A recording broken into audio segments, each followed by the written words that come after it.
سبحان الله وبحمده عدد خلقه ورضا نفسه وزنة عرشه ومداد كلماته. اللهم لا سهل إلا ما جعلته سهلا ولا تخزني يوم يبعثون يوم لا ينفع مال ولا بنون إلا من أتى الله بقلب سليم. asalaamu calaykum waraxmatullaahi wabarakaatu. kulanti wacan wanaagsan walaalayaal, kusoo dhawaada kanaalka kamil training oo aan ka baahinay culumta kombyuutarka iyo teknolojiyadda. khaasatan kusoo dhawaada koroskeeni html oo aynu qaadan doono haddii allaha awooda la idmo casharkii afraad.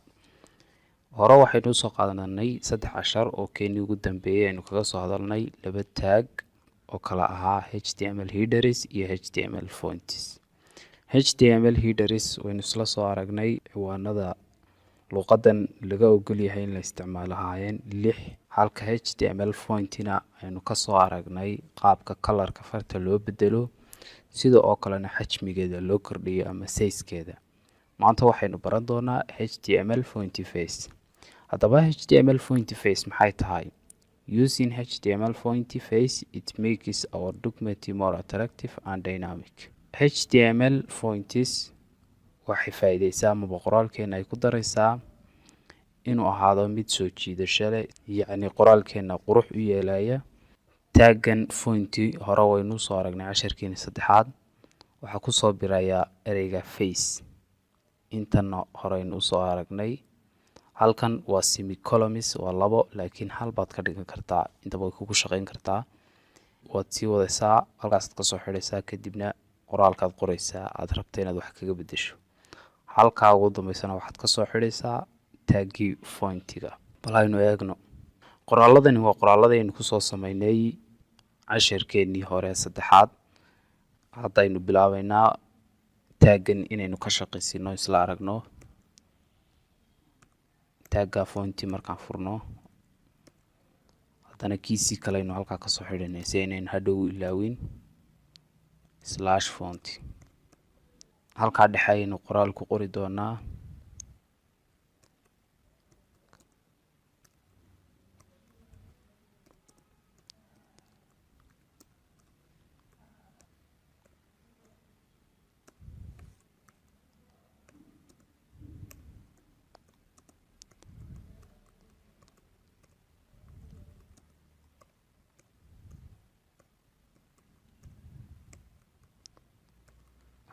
hadda qoraal baynu qornay, qoraalka inaynu wax ka bedelaynu rabnaa. labadii taag ee fonti waynu dhamaystirnay, bal haynu eegno qoraalkan inuu wax isbedela leeyahay.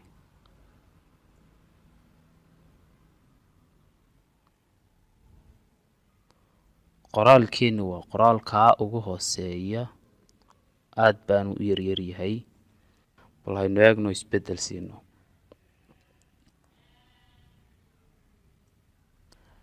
qoraalku markuu saa yahay, halkaas ayaynu space yara baxaynaa, face ayaan qoraynaa equal 2 quotation. halkaa dhexe ayaynu farta magaceeda ku qoraynaa. 2 habba farta waad u heli kartaa. haddii ay jirto far aad xasuusan tahay magaceeda oo kombyuutarkaaga aad ku hubto inay ku jirto, halkaa waad ku qori kartaa. waxaad tegaysaa programyada office-ka isugu yimaado mid ahaan Excel ama Office ama PowerPoint, hadba kii kugu jira. imika bal waxaynu eegaynaa PowerPoint-ga. qoraalka ayaynu highlight garaynaynaa, kadibna isha yar baynu soo furaynaa halkaas. markii aynu soo furnay, waxa soo baxay faro kala duwan. farahaas oo aad ka xulan karto ta ku qancisa. marka taa ugu sarreysa bal aan soo xulano, kadibna waan yar gujinaynaa. highlightkaas markuu fuulo ayaan soo koobi karsanaa Ctrl C. waxaynu imanaynaa page-keenii, waxaynu dhigaynaa halkaa 2 column dhexdooda. markaynu intaas sameyno way save garaynaynaa Ctrl S. browserkeeni aan ku laabanaynaa. waxaynu eegaynaa bal isbedelka ay fartu qaadato. markii hore noocan bay ahayd, waa fartaa ugu hooseysa xajmigeedu yar yahay. aan refresh taabano, xoogaa isbedelaa bay qaadatay. marka bal far kale oo aan hadeer xasuusanay magaceeda ayaan gelinaynaa. tan xoogaa u yar tahay. fartaa magaceeda waxaa la dhahaa bebas. control s waxaan refresh garayno. qoraalkeeni waa kaa ugu hooseeya. hadeer waan wada jeednaa inuu qoraalka isbedelay oo far waaweyn ku qoran yahay. haddaba suuragal ma tahay in hal qoraal 3 amar la siiyo, in kalarka laga bedelo, in noociisa la bedelo iyo in size-kiisa la bedelo? haa, maxaa diidaya? waxaad tegaysaa semicolumka dabadiisa tegaysaa, kadibna space baad yara baxaysaa. waxaad qoraysaa color equal labada quotation. waxaad qoraysaa magaca colorka. buluug baan ka dhigay control s. qoraalkeeni waa kaa ugu hooseeya. waxaan refresh garayno. waka buluug buu noqday, midabkiisii baa isbedelay. amarka saddexaad baynu siinaynaa. waxa uu ahaa size.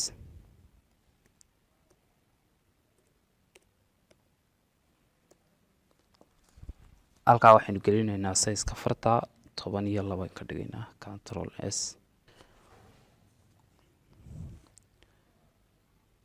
waxaynu kusoo laabanay browserkii. qoraalkeenu hadeer waxa uu ahaa noocan. bal markaynu refresh nidhaahno isbedelka ku dhaca aynu aragno. qoraalkii waan u jeednaa inuu waaweynaaday. bal waxaynu eegaynaa habka html headerska looga bedelayo kalarka iyo farta nooceeda. qoraaladeenan hore aynu soo sameynay ee h1 aynu bal isku dayaynaa inaynu wax ka bedelo. iyaga waxaad kaga bedeli kartaa 2 hab, labadaba waynu arki doonaa. waxaad baxaysaa space, waxaad qoraysaa amar loo yaqaano style.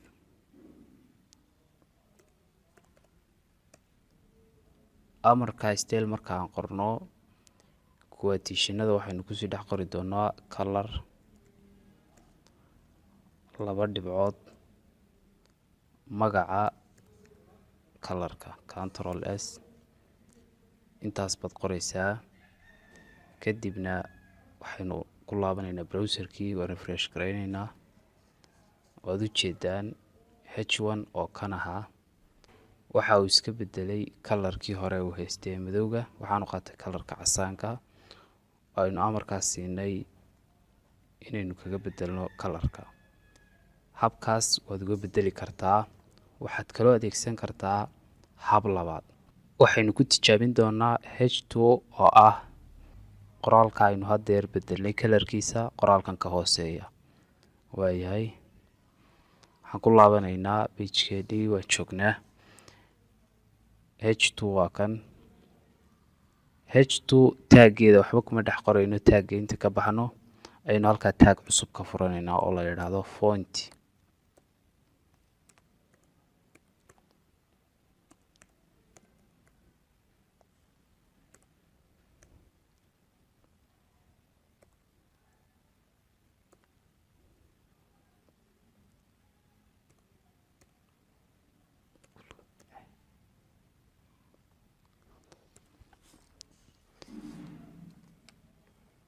taagii h1 waa kan. aan soo dhaweeyay weliba.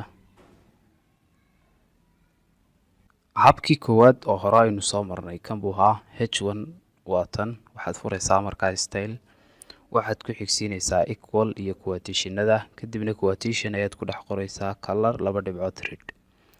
magaca ayaad ku qoraysaa kalarka. red imika waa casaan. adigu kalarada kale ee ku cajabiyey aad dooqaaga waad ku qoran kartaa. halkan waa h2.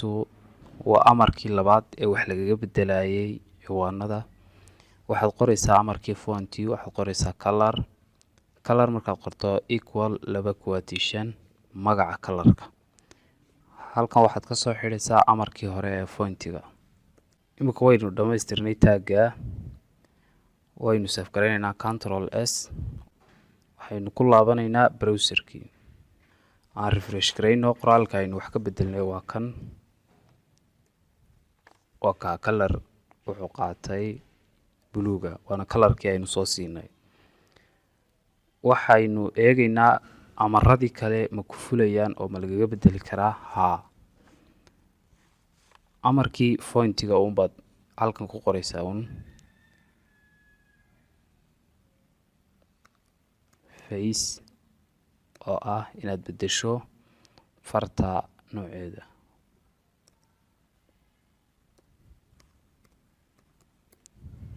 amarka saddexaad waxba raacin mayno waayo sizeska ciwaanadu iyaga iska wata waana international oo la isla yaqaanaa, marka adigu waxba size-na ha raacin wuxuu baad ka bedeli kartaa colorka iyo farta nooceeda. Control S. waxaan ku laabanaynaa browserkii, waa kan qoraalkii waa ka isbedelay farta nooceedii iyo colorkeedii weliba. marka labadaa hab ayaad uga bedeli kartaa HTML headerska oo isbedeladaas ayaad ku samayn kartaa.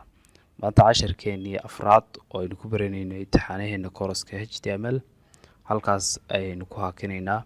casharadan waxaan u yaryaraynaa waxa weeye laabkooda hala sameeyo. haddii fiidiyowgu dheeraado ama casharadu bataan waxa yaraanaya laabku hadduu yaraadana waxa hoos u dhacaya fahamka. marka labadaasuba way isku xidhan yihiin. si aanu taa u ilaalino waxa xal noqotay inaanu sidan samayno. aad baad mahadsantihiin ardayda ku xidhan channelka 100%. waan idinka mahad celinaynaa dhiirigelinta iyo sida aad ula socotaanba casharka. aad baad u salaamantihiin. assalaamu calaykum waraxmatullaahi wabarakaatuh.